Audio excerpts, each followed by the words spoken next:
Free audio post-production by alphonic.com. Boom, college tapes. Let's go. We're just starting. We're just going. Yeah. We're just so eager. We're just getting into it. Alright. Off you go then. Ah. College tapes. It's pretty good. It's pretty good. Yeah. Thanks for listening to this episode of The Hidden Case. Okay. Listeners, I want you to cast your mind back to the pandemic era, to the I'm so glad you're doing this. specifically to lockdown era. Couldn't go outside, couldn't do any socializing, going insane in your bedroom, especially if you were us doing uni and you were in very small spaces.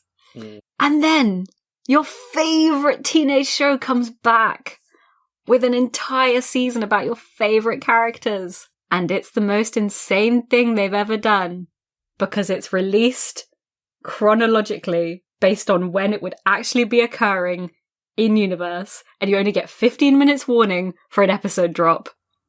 Guys, it was so... We were losing our minds. I remember at one point Lauren Shippen posted a picture of a sunset to her Instagram, and then everyone went crazy being like, does that mean that the next episode will be at sunset? But I guess they're in New York right now, so like evening New York time. We were in a Bright Sessions Discord while this was happening as well, which just fueled the fires of... It was crazy. Our obsession. Also, I think we mentioned this about the Bright Sessions because you did used to be a thing for like the first seasons of the Bright Sessions a little bit, when there were in-character Instagrams and various social medias for all of the characters.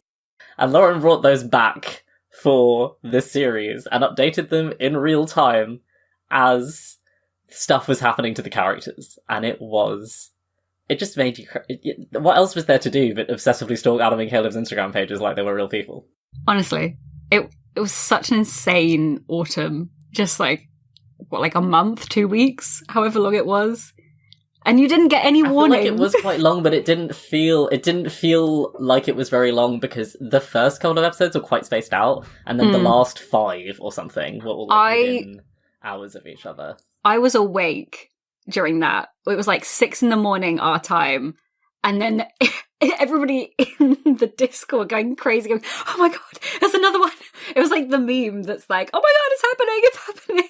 Just every like 15 minutes.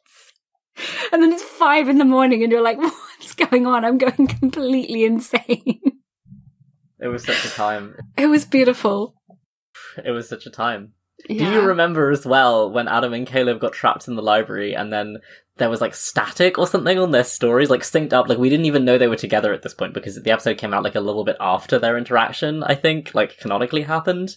So at like midnight New York time or something, there was just like a minute straight of static on both of their stories, and we were all like, what the heck? What the hell does this mean? This is so scary.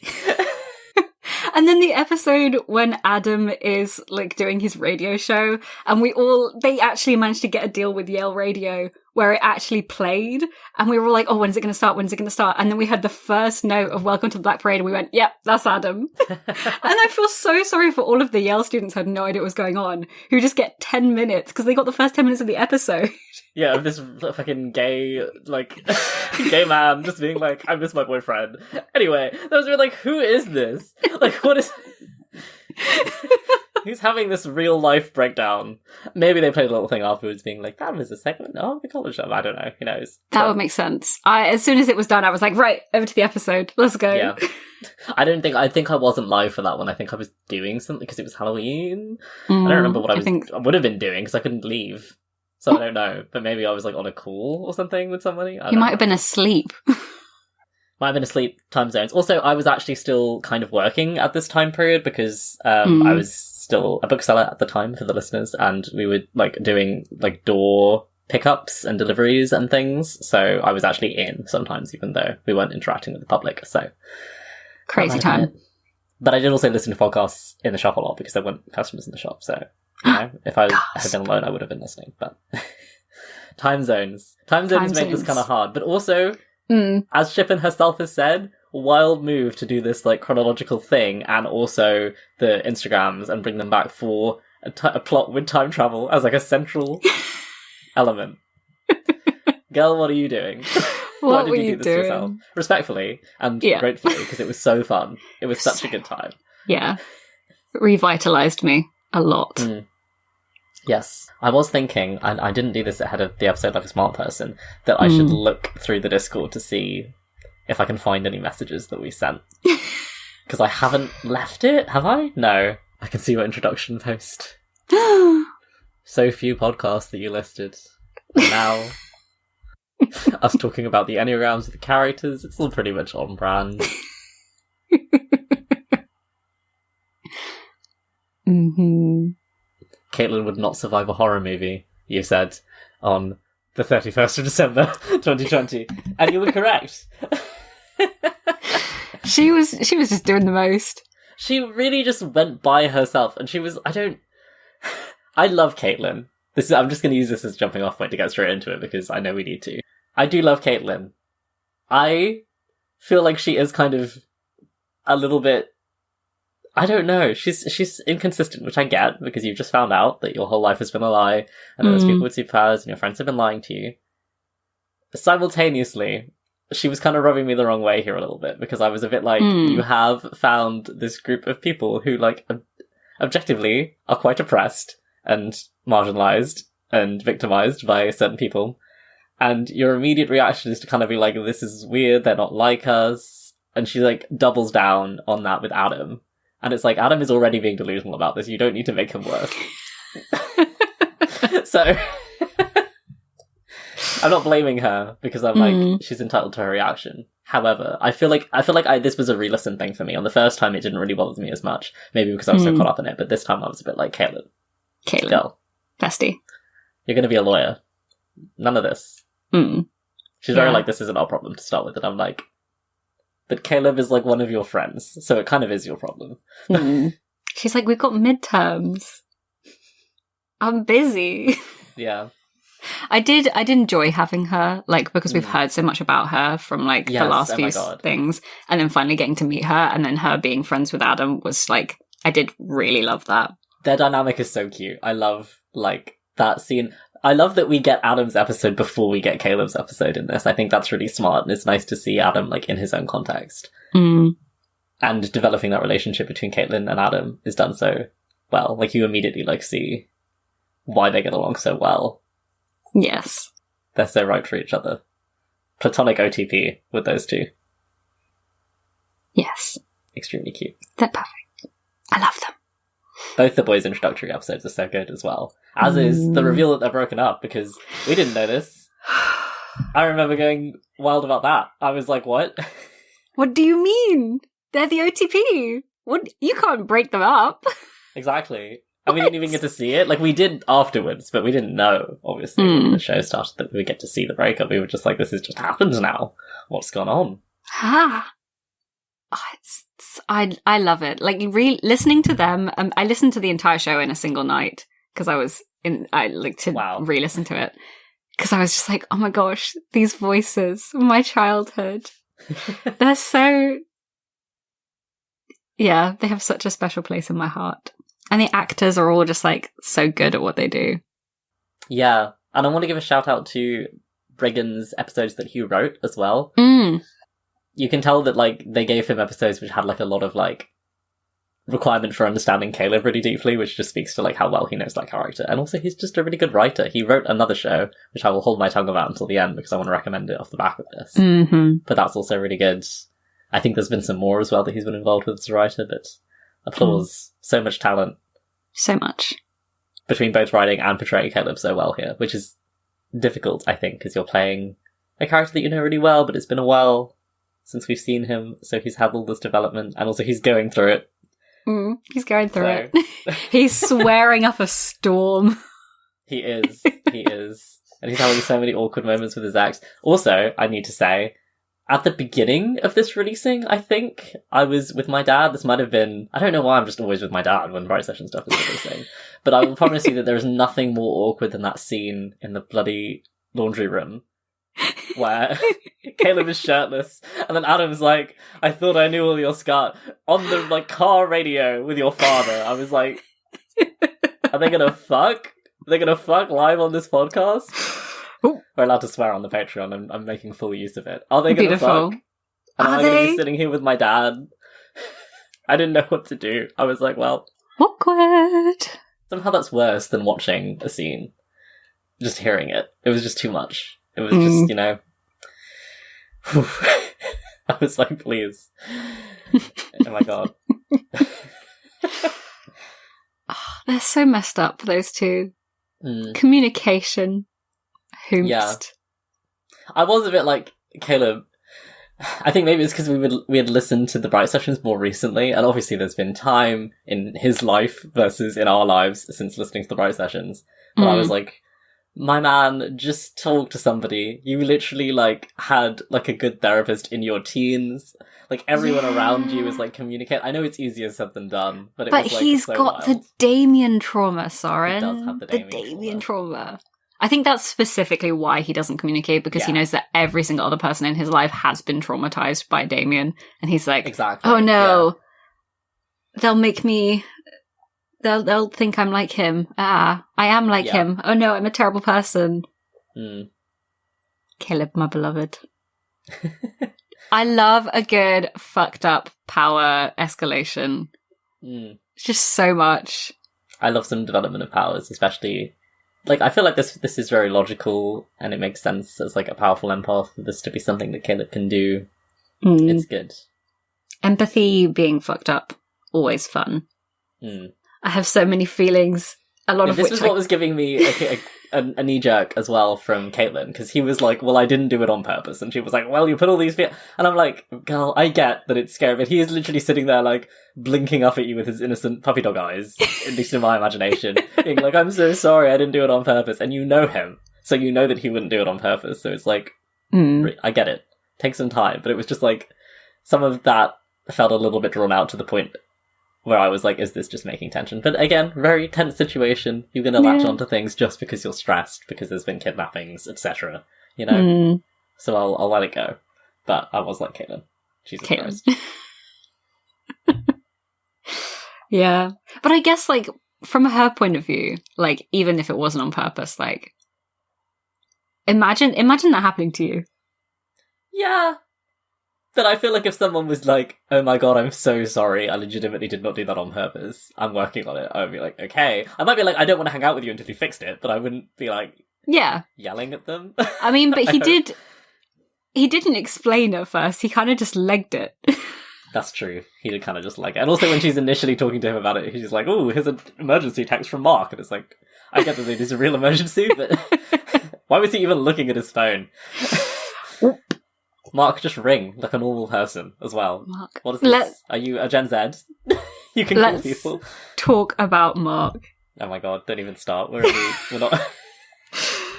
Mark, who literally every single show will be like, oh yeah, my experimentation trauma?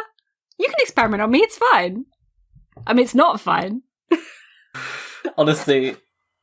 First of all, I just want to say how funny and iconic Mark is in this season, as always. Like, when he's introducing himself to Beck, and he's like, I'm Mark, I'm a photographer. Actually, that's not relevant. What are you talking about, bro?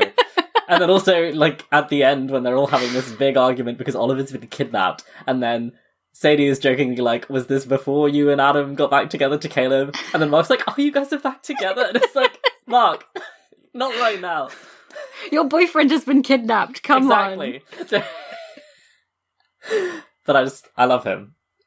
But that scene is so, like, it's uncomfortable to listen to me. I can't do it. I do, but I hate it. Yeah.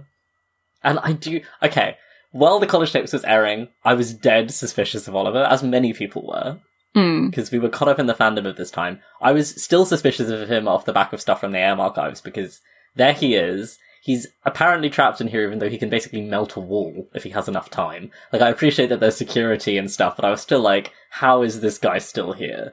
Like, I feel like he's a plant or something, although it would be crazy if he had been there for that long. But we didn't actually have any real evidence of that. Like, he said that he came in when Mark was in a coma, so nobody had, like, seen him be there for that long. So there was theories flying around that he hadn't been there for that long, that he had only been there, like, fairly shortly before everything hit the fan with Helen and stuff. Like, we didn't know. So, and then he gets into this car and he goes off with the order with, like, no explanation or preamble, and we didn't know what he was doing. So I was still kind of suspicious of him at the start of the college tapes. And this, one, didn't help. And two, I don't know, I love him because he's hilarious, but I am just like, oh my god, man, he said stop so many times. Like, I was very big into Oliver and Mark by the end of the college tapes. Like, I wrote fic for them and everything, but re-listening, I'm like, I don't know how this makes me feel. Yeah. I love them, but... Like, I came around on it, but now I'm wondering if I've gone back the other way, and maybe it's, like, the years as an older person who has had, like, more relationship experience and stuff. I'm like, I don't know how I would cope with that at all. So, you know, like, I appreciate that Oliver sometimes doesn't pick up on subtle social cues, for example, and that's so valid of him. However, when someone's like, stop it, like, 4 times, that's not, like, not picking up on a subtle social cue. Like, yeah. Oliver, like, also I get that he's kind of addicted to his powers, and they're kind of doing an allegory there, so he's very distracted, but even the Byron thing, I noticed as well in this re-listen, because initially that was another reason why I was super suspicious of him, was him consistently calling Mark Byron.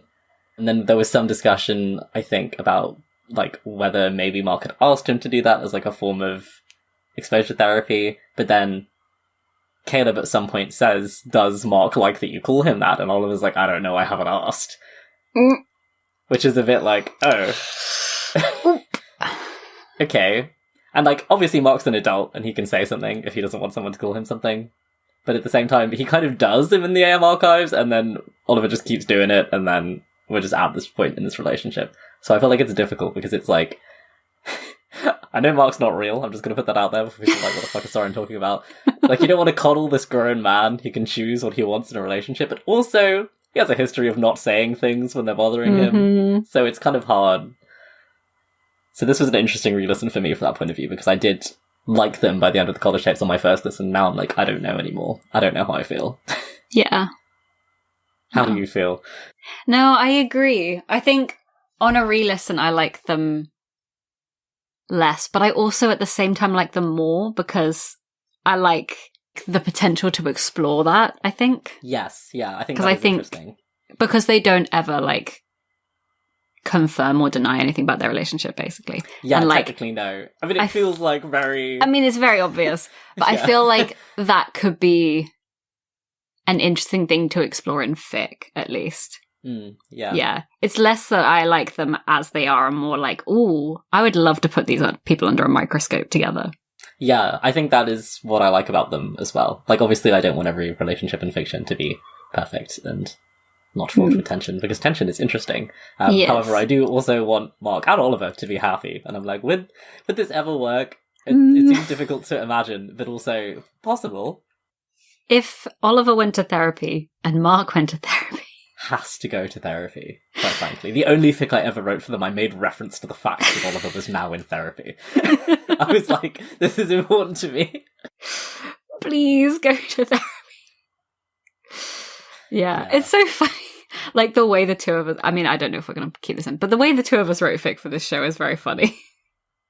I do think it's funny. Because you were like, yes, Mark and Oliver, and, like, quiet moments, and yada yada. And I was like, what if Caleb's powers made him even more fucked up?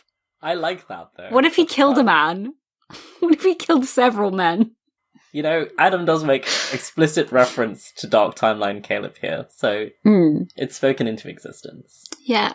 Because the thing is, I think if Adam had been told early on, all of this would have been, like, avoided, because Adam is very understanding. And Adam, as we have often discussed, you know, he loves Caleb, and he loves that, like, you know, he loves being there for him, but there's also a little bit of him that likes the fact that Caleb will do things like that for him. And that Caleb is so defensive of him. Even though Caleb is always horrified by it, there's, like, a little bit of Adam that's like, wow, knight in shining armor moment. A little bit. Even when he's like, oh, you came immediately when I called, he's like, well... Yeah. Because you always come when I call. Yeah. You know. To be fair, also, I think Adam is just, like, smart enough that he would have talked Caleb through. They don't really have this conversation when they have their, like, big makeup and their kiss. There's a lot going on. But, like, just from a simple point of view of, like, how do powers logically work? Like, we know that Damien's powers, for example, wear off if you are away from him for a period of time. Adam and Caleb are not seeing each other that often. They're both at separate unis. Like, Caleb, get your head out of your ass. Like, there's no way that you are making Adam be in love with you. I mean, to be fair, I guess it's not all about that. There's also, like, this doubt feeling that Adam has because he's, like, simultaneously trying to collect Caleb with his community and also feeling like he's not enough, the insecurity, etc. But I'm like, you've built this thing up in your head and you're delusional, my love. There's no way. That just doesn't make sense. Like, it doesn't stand up to scrutiny. And not to be like, Caleb, how could you not think of that? But Adam would definitely have thought of it if he had just brought it up with Adam. Or Dr. Bright would have thought of it if he had brought it up with her. And then he could be so OP. I like Dark Timeline Caleb because I like Dark Timeline everything. And I always find it very interesting. Speaking of Dark Timeline Caleb, because that's such an interesting concept, re-listening to this, I was thinking about, oh God, I'm going to say it's not Beck. Who's the evil Blackwell? Blackwell, I always get Beck and Blackwell confused because they're both B names. Mm. Why did they do that? It's fine. Professor Blackwell, I don't feel like he's a very good or interesting villain. I love the concept of having an empath villain and of having his pushing his feelings onto people part of how he manipulates people. I think that's so interesting. And I kind of feel like not a lot was done with it here, which is disappointing to me. And particularly Blackwell's agenda, I'm like, I never liked the, like, we've been oppressed, so now we want to rule everyone else and oppress everybody else, because I'm like, there's no acknowledgement that some of what Blackwell is saying is correct, in terms of, like, atypicals have been forced to live in hiding. Atypicals have been hurt by a non-atypical normative world. I mean, look at Damien. You don't know about Damien's backstory if you've only listened to the show, so that's a bad example. But to be fair, this show doesn't work if you haven't read the novels. I was also thinking that. I was like, would you get anything out of this if you haven't read A Neon Darkness? Because there's all these references to these people who you don't even know. Yeah, like Inda showing up at the end. Yeah, it's so Doesn't fun make if you've read A any Neon sense. Darkness, but do you care at all if you haven't read A Neon Darkness? And, like, I get, like, you can just about manage with Beck because they do explain a lot of things about the fight. And there's, like, little Easter eggs, like the fact that he, like, chokes when Mark says, like, Marley's ghost. He's like, fuck, that was my nickname, what? But, like, it doesn't quite work. Yeah, I mean, we're kind of a bad group to test this on, because obviously we'd both read A Neon Darkness by the time the college tapes came out, and not only that, but we were hanging out with a bunch of people who had also all read Neon Darkness virtually, so we were all freaking out about these things and getting very excited. So I'd be very curious to talk to somebody who listened to it without having read any of the novels, but I'm inclined to think that it would be... There's a lot of exposition in this, like a lot of talky exposition. And a lot of it's necessary because a lot of it is predicated on A Neon Darkness things and stuff like that, but I don't know how well it would work without that. So that's a bit of a shame, I think. I kind of wonder if there's just a bit too many people in this, just in general. Yes, I think that's the issue. I appreciate that, like, we want Caleb and Adam to have friends, and Adam only has basically one friend, which is fine. Valid of him, honestly. But I feel like it could have almost have been kept to them mostly. I love Mark and Oliver in this as well, so I'm like, I don't want to be like, throw them out, but I'm also like... I feel like Caleb's friends, Ben serves a function that could be served by either of the others.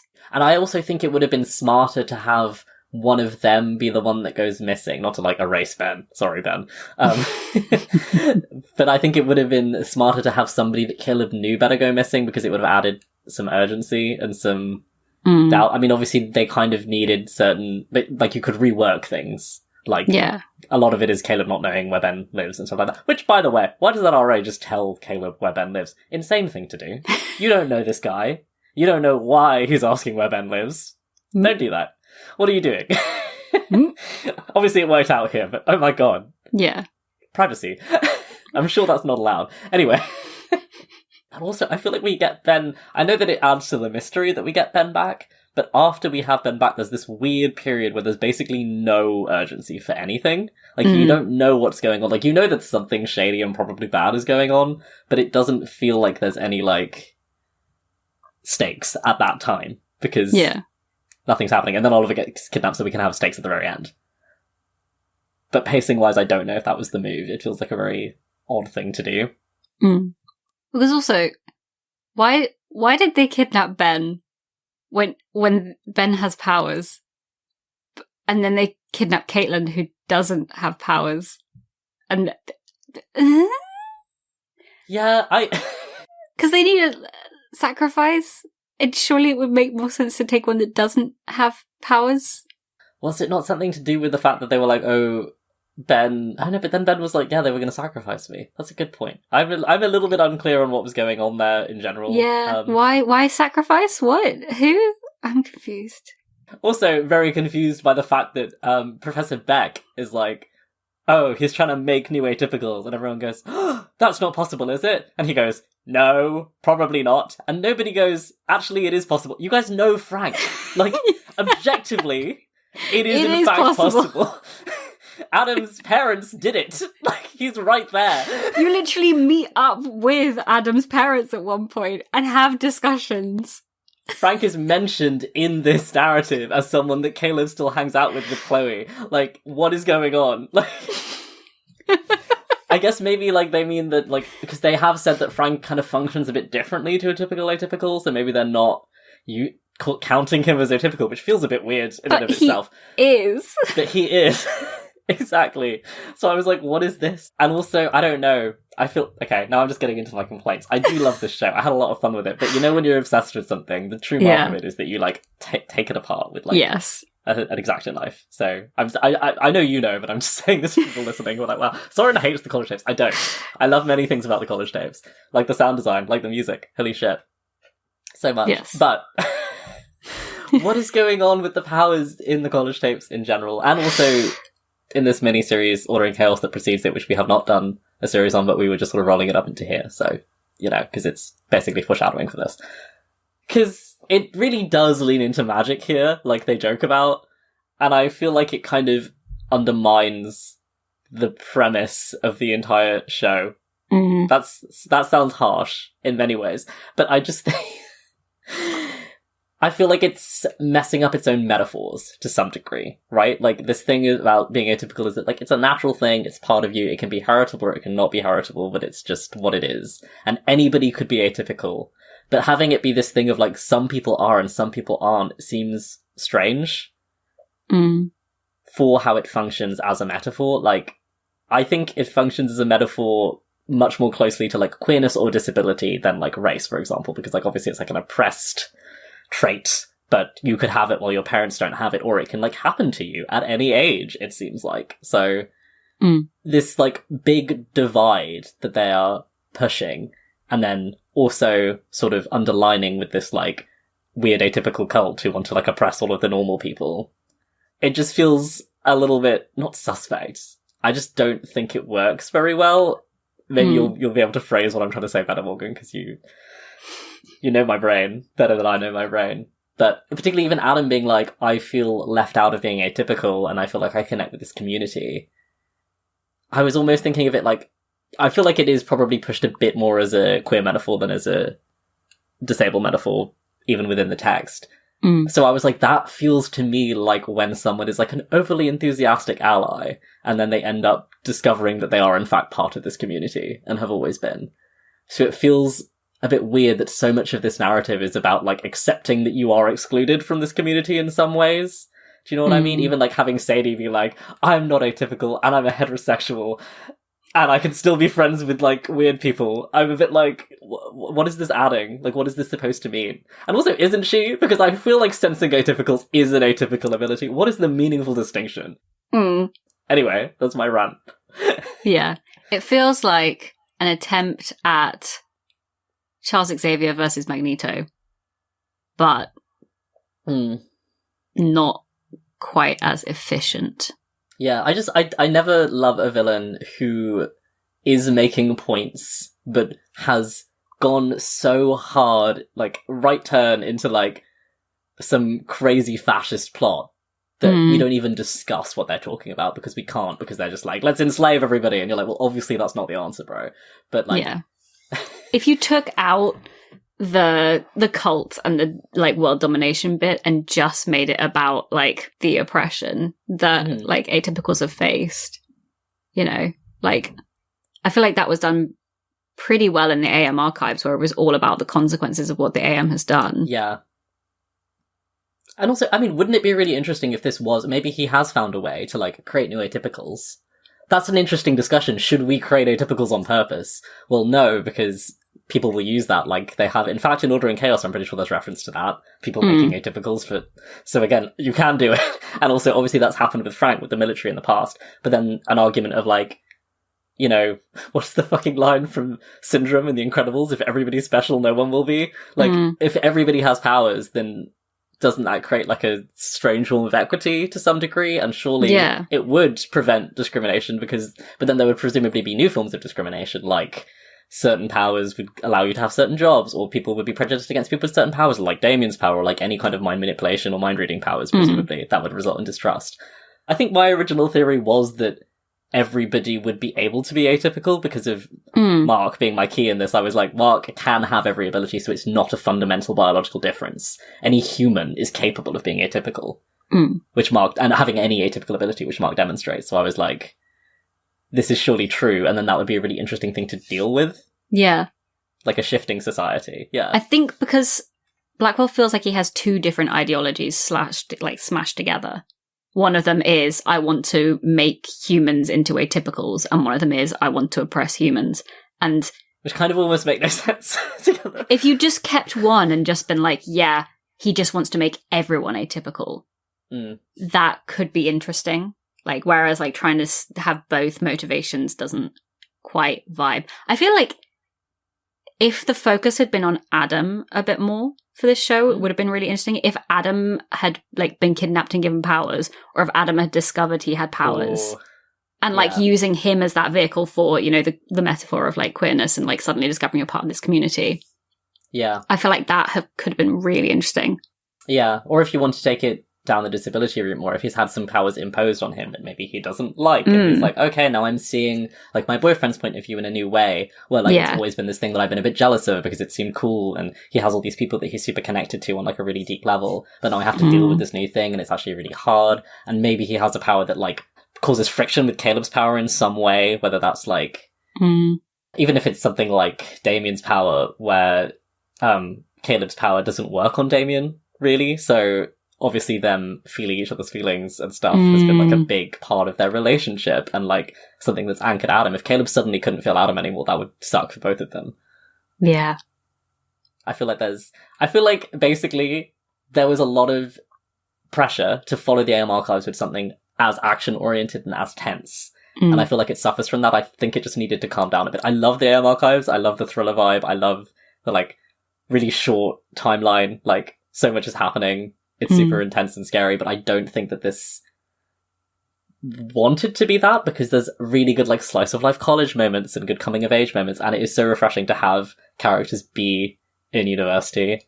A lot of people have said this before me. I'm not taking credit for the sentiment, but, like, it's just such a fun, interesting setting where you can do, like, you have characters who are at a really interesting turning point in their life, and you can explore interesting things, like Caleb being like, what am I going to do after I graduate? Oh my god, I'm freaking out, and stuff like that. And then also they have the freedom to, like, be in their own space. Adam can go and do things without, you know, his parents necessarily getting involved, which is another thing that confused me, because I was there like, if Annabelle gets any word of this, she's blocking this place off with Gun then. I don't understand why we're joking around, like, oh, she won't, like, she will. She will. Like, why is he even able to get back in Blackwell? Why is he even able to get back into this basement after he's left it? Like, just, surely there would be people there by now. I can't remember if Annabelle knows at that point that, like, shady stuff is happening in that basement, but even then, just, like, hire somebody to stand there. Like, you can, in fact, hire security guards just as, like, a human person, and they have guns everywhere in America. And Atypical versus the gun is still, like, a big deal. I feel like there's a lot of weird, like, retreating as well that happens here because you want those small slice of life moments, which are great. But then they come at the expense of the main plotline, where you're like, why are you just standing around? Why are you not securing this area where you know that there might be a human sacrifice soon, for example? Yeah. I feel like if this had gone back to the Bright Sessions format of being a lot more quiet and slice of life, because that's what made the Bright Sessions interesting. And, like, the AM Archives is great in its own thing. But, again, one of the things that I struggled with in this series was understanding what had happened in the action, and then having to have it explained to me afterwards. Yeah, absolutely. I think that, like, we get, like, 2 major fight scenes in both of them. I remember the first time just being like, I have no idea what's happening. I got them a bit more on my second listen, but again, it was like, oh, I know what's happened here, so I can, like, listen for cues. And I do think that they did a very good job, all things considered. But having an action scene with that many people running around with superpowers when you cannot see anything Mm. I don't know if that's ever going to work, quite frankly. Yeah. Action scenes are impossible, basically, to convey. Like, even, like, to take the attic monologues, for example. Yeah. Writing action scenes, horrible, terrible. Writing running scenes, awful. Because the audience don't know which way people are going. They don't know what's going on. They don't know what the obstacles are. They don't know where anybody is situated. It's a nightmare. Yeah, I mean, I think there's ways of doing it, like the Juno Steel Stories and Penumbra podcast do a great job, but that's because Juno is narrating, so you can just be told what is happening. Yeah. Because it's in his style and stuff, it still feels fun. It doesn't feel like just boring exposition. Wolf 359 does really well without narration, but they do a lot to, like, make sure that action scenes are, like, between one person and another person. Or, like, there's weird mind control stuff going on, so it's basically just a standoff with a gun, and you're like, is this person going to break out of their mind control in time to, like, fix the thing? Or not? And they have characters who monologue in a way that feels there's a lot of monologuing in this with Blackwell, and I know they lampshade it, but it's still... And I appreciate that he also does get, like, whacked in the middle of a monologue at one point, but it isn't particularly interesting monologuing, which is probably what gets me. I think Wolf 359 gets away with it because Kepler is, like, really funny and, like, quite unique in his monologuing.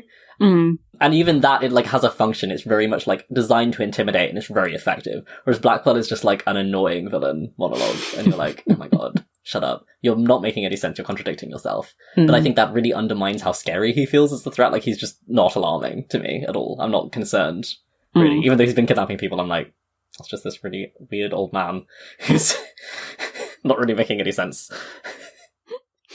But we do love this show. We do. Let's talk about things we love. Sadie, Frankie, Caitlin, Ben. I do actually love them all. Yes. I love Frankie, especially. I love him so much. I know we're, like, doing the positive thing. I feel like I have to say, insane for Frankie to be the one to be like, let's contact the police about another trans person when he's trans and atypical, and the person who's missing is also trans and atypical. I know that he might eventually suggest it because there has been a kidnapping. I get it, but I'm out here like, no. He would not be the first one. The police wouldn't be my first thought in this instance. No. And I only have the trans bit to worry about. I'm not fucking atypical. I guess he's quite chill. He doesn't know about everything. He used to be on Reddit with his powers and stuff, but like... Well, but that's the thing, is if you read the third novel, Frankie is included in it a lot because there's a lot of, like, Reddit conversations that are, like, on page, and there's a very obvious, like, oh yeah, that's Frankie because he's got, like, a Frankenstein pun or something in his name. Good job, Frankie. And there's, like, discussion about the AM and all that stuff, and, like, on all these, like, subreddits, and about, like, you know, the big bad people who steal people away and kidnap them. Like, Frankie is aware that shady shit goes down. Frankie would not. Frankie would be like, right, let's get on Reddit, let's ask somebody, let's figure it out. Network. Would not go to the police. It just seemed like a weird first instinct for any trans character to have, quite frankly, even if you throw the atypical part out. I'm like, but sure, I'll let it go. Yeah. But no, he's very funny, as is Sadie. I love how, like, authentic Caleb's friendship dynamic feels. Yes. Very good at the mundane stuff. Exactly. And we'll forgive Sadie for being straight. I'm just joking. I think it's understandable. She gives off very queer vibes. Yeah. She does. Exactly. She does. You know? Maybe she'll have an epiphany in a couple of years. She'll be like, wait a second. Wait a sec. Wait a sec. I was kind of thinking on a re-listen, especially just, like, the way that, like, all this romance is happening around her, and she's like, oh, I go on dates when I haven't met my person. I was like, you know who could be a romantic? You could be a romantic. Claiming for the Arrowace community. Thank you very much. Yes. Yes, please. Because we don't have any romantic characters in the show, which is a bit of a shame, because we have Chloe, who's amazing, obviously, but no romantic characters. But I'm not saying that, like, representation in the show is bad. There's quite a lot, so thank you for that. But yeah, I'm just like, we could always use more aromantics. Yes. What else do I love about this show? Music. It's so good. The bells in the theme. Gorgeous. It works so well. Yeah. The sound design in general is just incredible. Like, I can feel the rooms, I can feel all the ambience. And I feel like now that we've like done so much podcasting, we're a lot more critical about sound design. Yeah. I know how hard it is as well, which is why it's so elite here. You're like, every single thing has been put so much thought into every.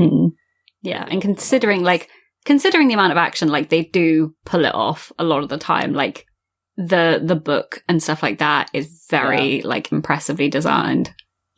Just all that stuff, incredible vibes, and like the moving in, like when they're going in and out of the library over and over again. I could tell where everybody was at like each point. The little snippets we get from the Bright sessions when Adam is playing the Mercedes. That's so funny. I have such a vivid memory of listening to that episode for the first time as well, so I was like, that one exactly, with the pigeons. Incredible. It's so cute. That was like a nice sort of full circle moment, and you do hear how well the actors have aged their own characters, because they sound different, which is really impressive. Because obviously they weren't actually teenagers when they were playing Adam and Caleb, so that's so good. They felt like they were. Such good sound design, such good acting in general as well. Just like everybody is absolutely giving it their all. As always, like Caleb and Mark having breakdowns. Just the actors do them so well. They do. They're really so good. And Adam as well, actually having a lot more sort of like space to have his breakdowns. He's very consistent in his sort of way of like shutting down, and like you can hear the tears in his voice. And yeah, his little anxiety attack in the bathroom. I love Adam so much as a character. I feel like I just like see inside his brain. I'm like, I know why you're thinking all these things, and I get it. Yeah, the character logics internally, all of them have such complex but consistent character. He's so funny as well, with just like his little like the way that his insecurities sort of come out. Sometimes in kind of like a bitchy way. Very funny. Like at one point when Caleb is like, "Get behind me" or whatever, and Adam's like, "And you're going to protect me with your empathy powers," as if Caleb isn't like ripped. Like this is like a well-known fact. Like Adam himself is like talking about the fact that Caleb's hands are big, and then like when he comes back, Frankie is like, "Oh, I remembered him being taller" or something. Like Adam, I'm sorry, but also Caleb nearly beat a man to death for you once. Like forget about the empathy powers. Like it really isn't what we're talking about here at all. Do you think, important question that I have to run by you specifically, Morgan, and everyone else is just going to have to listen to this, I suppose, when Mark and Oliver meet up initially, and they drive to the waffle place, and then Oliver's like, "We're meeting that guy in the corner," and Mark is pissed. Do you think he thought it was a grinder hookup, and that's why he's mad? I wouldn't be surprised. Because I was really listening and I was like, is that what he thinks is happening? Until they like go talk to him and he's like, wait a second. There's like some serious stuff going on. Yeah, because he's like, wow, you've been off finding yourself in Europe and like drinking away to the bottom of a barrel. Yeah. I could see it. Yeah. Because he's like, what? Like he says to coordinate a meet, which feels like a weird thing to say. Like a meet? A meet? Like unless it's a fucking drug deal, which it obviously isn't. Like I wouldn't be surprised if Mark was like, maybe this is drugs.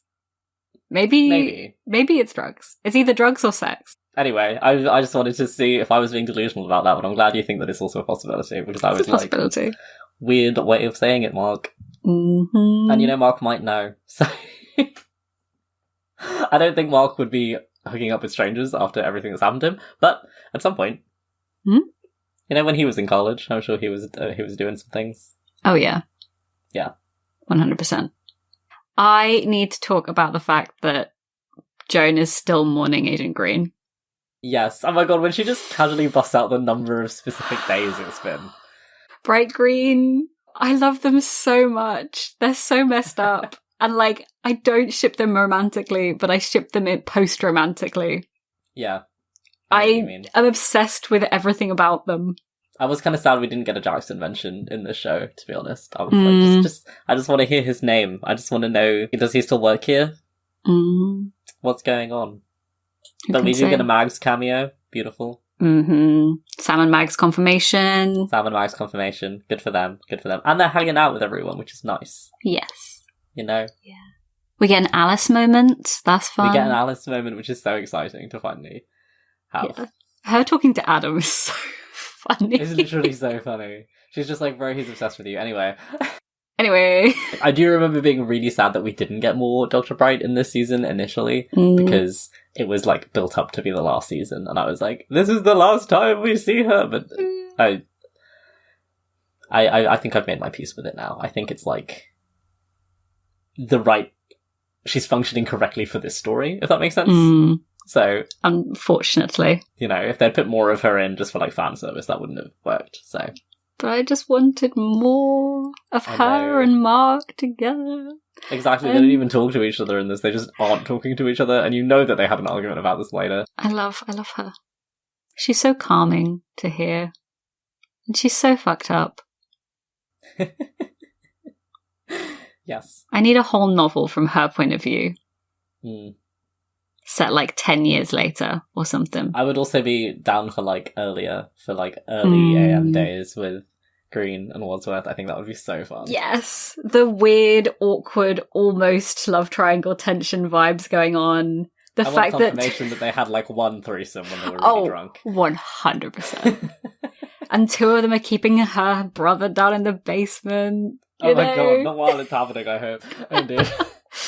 Yeah, the next day they're like she's in the shower and they turn to each other and they go, we need to kidnap her brother. I'm not sure if that's worse. No, because Green doesn't know that Mark is her brother for a while. Yeah, exactly. That's true. He finds out, doesn't he? But has he already found out by the time they have this ill-advised threesome that they definitely had? Who knows? Can say? Who can say? I've been watching a lot of Dr. Odyssey, so I'm like, yes, co-workers having threesomes. I support this. One thing that I've seen the Bright Sessions get criticised for in the past, and one thing that I've kind of always been like, I feel like what they're staying in their lane and what they're doing well, but now I'm a bit like, listening to this season, it kind of made me rethink it a little bit. In this season, we have a lot of people throwing around the word narcissist when they're talking about Blackwell. Which, for a show that is like so about mental illness, like I appreciate as well that like you can have characters say things that you don't agree with. That's fine. I'm not trying to ascribe anyone any beliefs here. But it was making me think, in terms of the mental illness representation we have like depression and anxiety and PTSD, which is great. But obviously, Damien has some kind of empathy thing. I don't want to armchair diagnose him, but he does. But he's also not really portrayed as redeemable, necessarily. I feel like maybe he's portrayed as potentially redeemable, but like obviously he doesn't get redeemed, I think. It's probably safer to say that way. Yeah. Because he has that friendship with Rose and stuff. There's obviously like he could be, but he's not making any effort to better himself. But we don't really have certain types of like mental illnesses. Like no one has borderline, no one has narcissistic personality disorder, anything like that, being portrayed in a good light. And that kind of, particularly just with everyone being like, Blackwell's a narcissist, I was kind of like, obviously Dr. Bright wasn't there to be like, don't do that.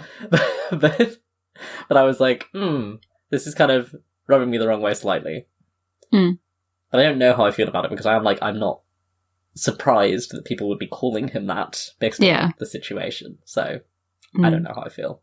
And I think also the social understanding of NPD has changed massively in just the last few years. But in some ways I feel like it's gotten worse in the last few years, because I feel like everyone is calling everyone a narcissist now, just because they were slightly mean to them one time. I am maybe on the different side of the internet. I think you're on like a cool side of the internet, but I see a lot of people like on TikTok and stuff being like, my ex was a narcissist because they broke up with me or something, and it's like yeah, that's not good. Like a lot of how to spot narcissists. I feel like that is a thing that I would have been interested to see, particularly like, I feel like one of the reasons we're being a bit harsh on the college tapes is it's like the culmination of the show in many ways, like it's its last hurrah, so I would have been interested to see some of that, particularly because it was something that was coming up even with the early seasons. People were like, these are great, but like, and obviously they are showing people's mental illnesses functioning in a destructive way that like hurts the people around them, but like still portraying them as like good people. Like, it's not like, I think I've heard people say, oh, it's just anxiety and stuff, so it's like not a big deal, but I'm like, it's not like a sanitized version of anxiety. Like, Sam is like ruining people's lives with her anxiety. Like, she's crossing people's boundaries and stuff because of her anxiety. Mark's PTSD is making him unable to function and, like, putting him in dangerous situations physically and also, like, socially, because he's, like, for example, going out drinking with underage girls and stuff. Like, what are you doing, bro? That's not responsible behavior. Like, it's just... So it isn't, I think, softening the blow on any of those things, but it would have been nice to see a bit of breadth here. Yeah. I think. I get you. Or just, like, a totally, like, chill villain who's just, like, so mentally healthy. He's also the villain. That would have been kind of fun.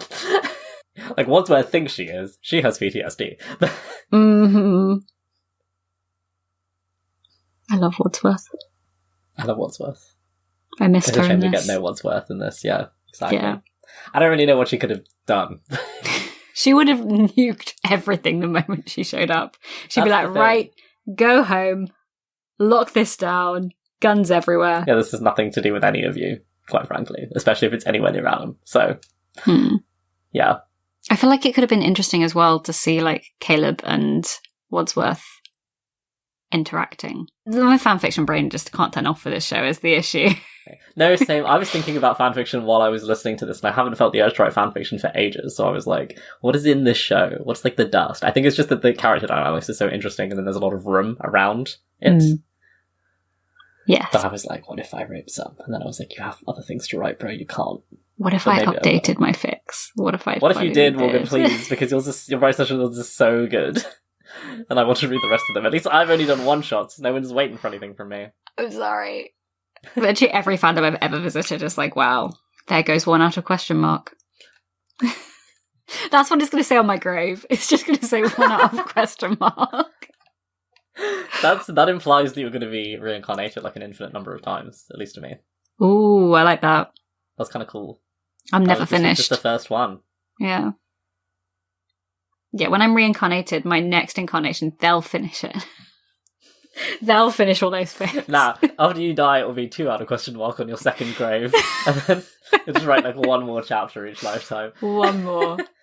Yeah, if you ever see 2 out of question mark from me, you know that I was really obsessed. 3 out of question mark, unheard of. When I think about the college tapes, I think about being in, like, my first flat bedroom and just, like, having my laptop open for the Discord in front of me and listening on my phone at, like, midnight or something and being, like, vibrating. I have such a vivid image of myself, like, wrong way up in my bed, curled around my laptop, typing on the Discord, going, You know what I have as a question? Why didn't they break into the bell tower? Why were the bells ringing anyway? Was it just because of the time distortion? I guess it was the time distortion. Yeah. Surely you go interview one of the bell ringers and you're like, oi. Yeah, you would at least do that, right? You would check. You'd be like, has somebody been ringing the bells at crazy times? Are other people even, like, other people must be hearing it, so surely they would be looking into it as well. And then you would know that it wasn't a prank, or that something really weird was going on. They're back to the most suspicious guy in the world, who's the guy who comes in to tell Adam that the power is out and then he has to leave the building. He's literally just some guy. But for some reason, he's so scary. It feels like he's about to murder him. Yep. There's a lot of red herrings, which I think is on purpose. Yes. But Trini, motherfucker was suspicious. I was never suspicious of Trini. I was like, what do you mean you're overhearing Caleb's conversations? You just happen to know what atypicals are. I did think that it was wild that he was having that conversation in such a public... I remember thinking that before she came up. It was like, I overheard literally everything. I was like, bro, what are you doing? Like, there's so many people around, and you're just like, yeah, anyway, my powers... And also, you're not even just talking about the fact that you have powers. You're like, here's what's been... Like, my powers have been malfunctioning in this way that is new to me. And you're just saying that, like, in this room, but, like, anyone could hear you? What is going on? Wait until you're in a private environment. I know that they wanted him to trust her and then find out that she was an RA and stuff, but I was still like, this is a weird... I think they could have got that character development without having that happen, because it makes no sense for him to have that conversation. I feel like Trini should have been evil. That's my hot take. I feel like there's the character who turns out to be evil later on, who Caitlin knows. Alexis, yeah. And I feel like Trini could have been an interesting one to be evil because she has this whole thing of my dad is atypical, but I'm not. And sort of like missing out on that. And it could be interesting parallel to Adam, who's like jealous of the community. And like that could have been... That's what I thought was going to happen. And even when I went on like the re-listen, I didn't remember whether Trini was evil or not. So I was like, oh, she's definitely evil. She's definitely... She's literally just some guy. She's just some guy. And they made us trust her because they told us that she had a girlfriend. So that would have been great misdirection. But it could have been, like, especially because how involved she is in, like, finding Ben and, like, yada, yada, yada. That would have been like, really interesting even if she had some hand in returning Ben, because maybe they were like, well, maybe Ben will work, maybe Ben won't work. And then she was like, we took Ben because we thought nobody would really care about Ben because they just got to uni, but people have already made friends with Ben, so people are suspicious and people are looking into So we have to return them. Yeah, so Ben just has to conveniently reappear and not remember anything, and then they do start remembering things, and they're like, wait a second. Because also, how else do people break in to a college dorm room unless they have, like, RA permissions, for example? I think that it's pretty easy to get into dorm rooms in... First of all, I actually need to say this because, like, most of our listeners are American. The fact that you guys... that it's a reasonable thing to happen for someone to be like, oh, I thought they were just rushing a flat. The fact that they got kidnapped was just like...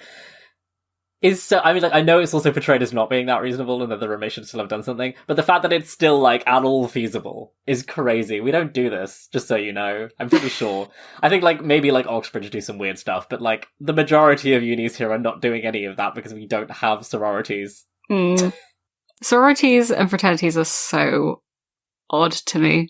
What's happening? This is the real horror in this show, is the fact that this is, like, a thing. What? Anyway. Like, the weirdest thing we have is sports initiations. Yeah. And I've heard some even then, absolute horror stories from those. I feel like it's just lots of drinking. I don't know. It's a lot of stuff that I would define as sexual assault or abuse. Oh dear. To be honest.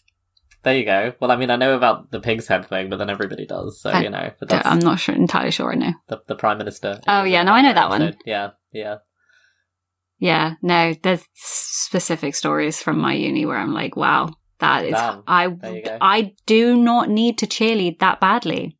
That's fair.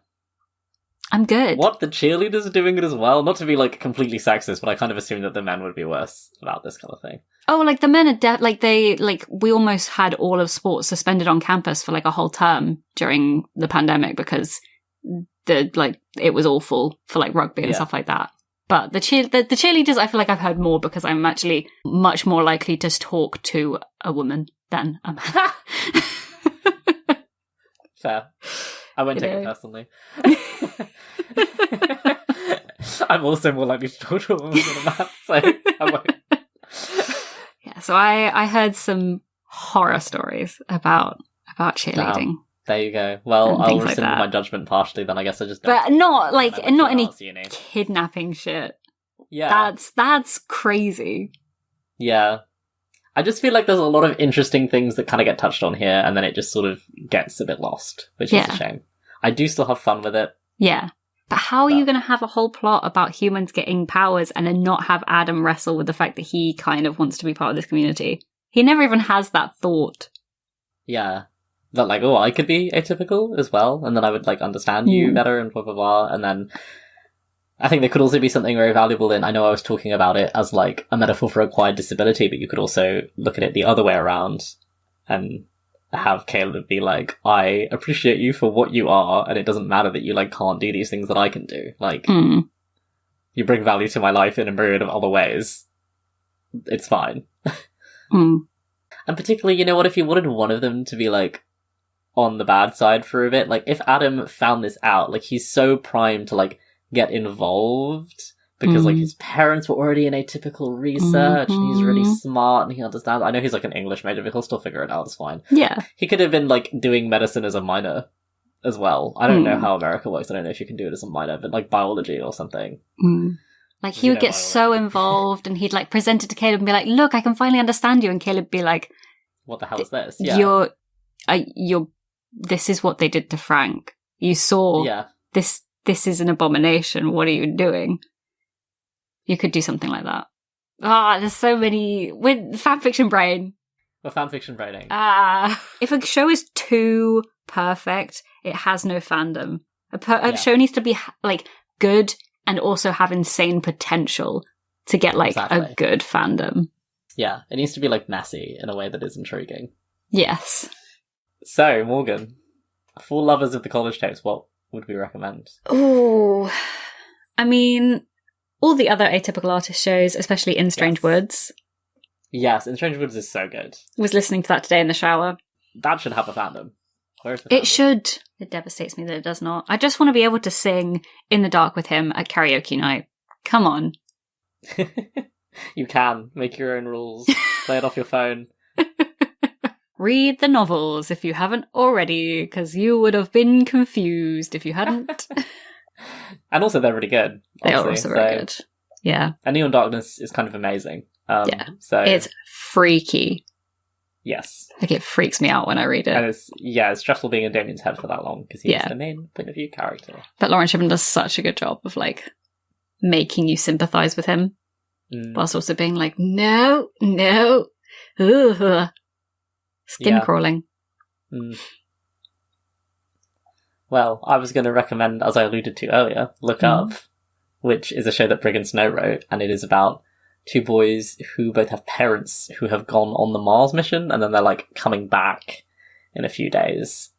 So they're just, like, chilling together, basically, while they wait for their parents to come back at, like, the space...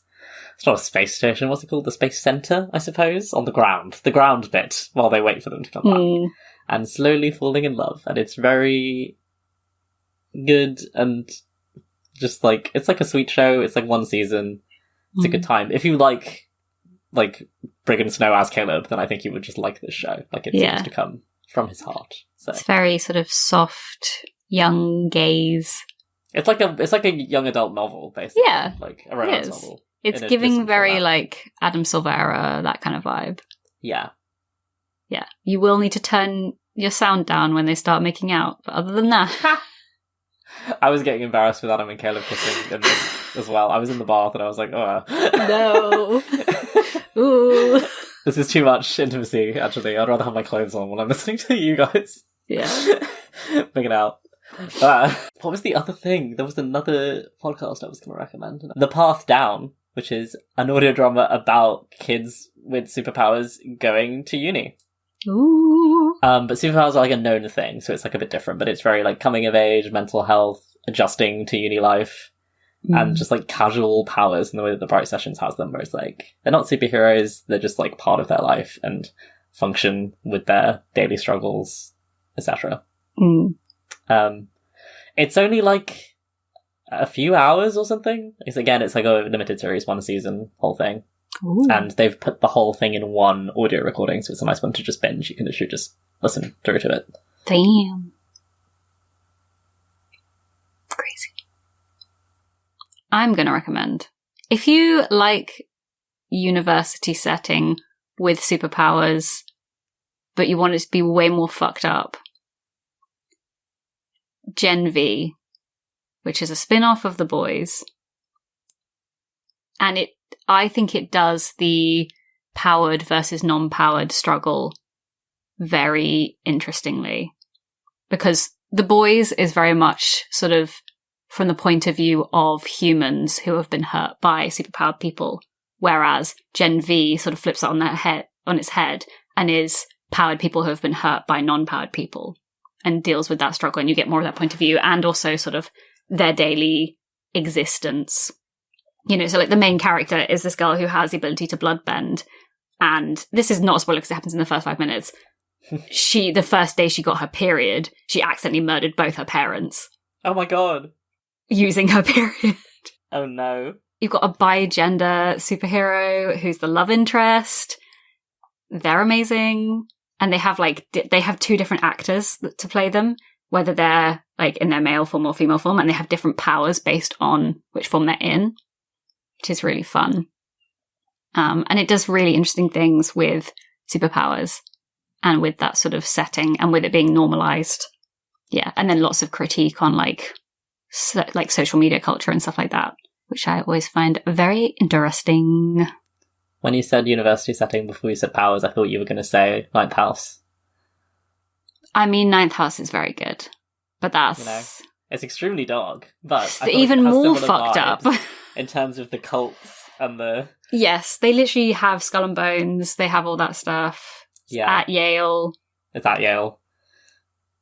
You know, read the content warnings maybe, but Yep. if you were listening to this and you were like, I want this to be darker, like, I feel like, okay, Ninth House would be the I want this to be much darker recommendation, and then like the path down would be I want this to be much lighter and more slice of life recommendation. Nice. That's my like The sliding choice tree. scale. Yeah. So, at some point, we'll upload another bonus episode. Whoa. Exciting. Until then, you're always welcome through the bookcase. Don't forget to squish the cat on your way out.